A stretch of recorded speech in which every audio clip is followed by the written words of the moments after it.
Invite a Budget Blinds style consultant to show you how to transform your rooms just by changing your window coverings. Canada's #1 choice for window coverings. Visit budgetblinds.ca today.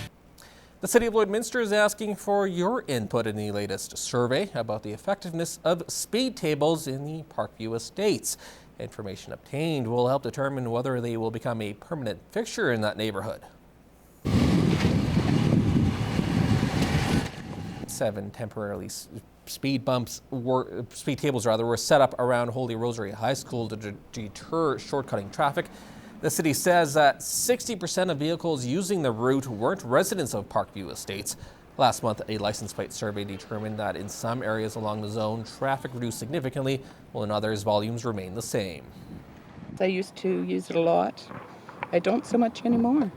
I maybe came through here twice in the last maybe 3 weeks. If anything, it impedes traffic. It makes it busier on the street because all the traffic gets bunched up. This city grew too quick and there's not many roads to take. Like, what are you going to do? You're going to section everybody off to Highway 16? Then Highway 16 is already too busy. There's only a few roads in this whole town that you can go to get anywhere. The survey asks just 3 questions, one of which is whether you support the permanent installation of speed tables in Parkview estates. Well, I know that they don't want my input because I don't live in this neighborhood. I think that they could have designed the whole neighborhood a whole lot differently. There's more residential going in, so of course there's going to be more traffic. I hadn't had an issue with my truck until I started going over them regularly, and I actually had a leaf spring break on me the other day. I just went and priced it out. It's $200 a side to fix my leaf spring. So it's a $500 bill that shouldn't have been there. The survey can be found on the city's website at lloydminster.ca. The deadline to provide your input is the end of the business day tomorrow. They're on the Amazon National Bestseller list, but these books have no words. Adult coloring books are growing in popularity and flying off the shelves in stores across the country. As Annika Notfate reports in this week's Healthy Living, many are saying they're turning a page to a new therapeutic activity. People always did it, but now it seems to have taken off. It's just phenomenal, the numbers we sell. And we started getting them in, I think, probably in about September, October, and we couldn't keep them on the shelves. There wasn't enough supply. Lindrith says they sell about 10 to 15 a week. These picture books are no doubt popular. But why? Just to calm me, just chill and relax and just color. Oh, absolutely. It's very relaxing and it's a lot of fun. Some like it because the pictures are pre-made and easy. They're portable, not demanding, and have nothing to do with technology. Many find themselves taking it up during high anxiety times in their lives. It's sort of mindless, and it's nice to have activities to do that are mindless because everybody needs to get out of their own head sometimes, right? And just be doing something that, takes a certain amount of concentration, but not too much concentration, so that you're getting out of your own head, and that is actually truly relaxing. And there's no coloring type. All kinds of adults are getting into it. Anybody.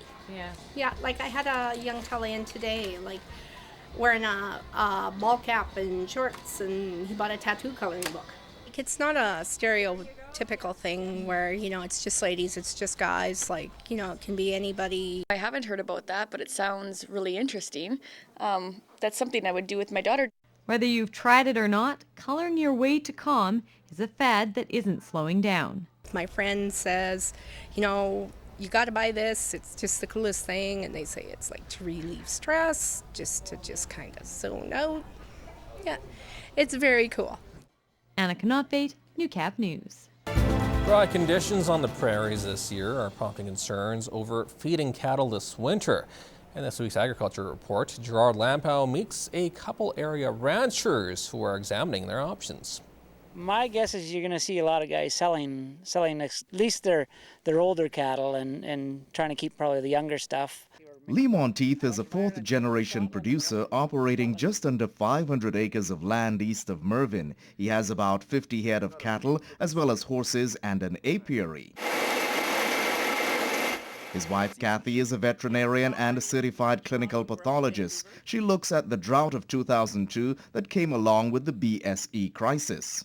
back when BSE hit and we had the drought years then, we were in a much worse situation because cattle weren't worth anything. Today, cattle prices are still really good.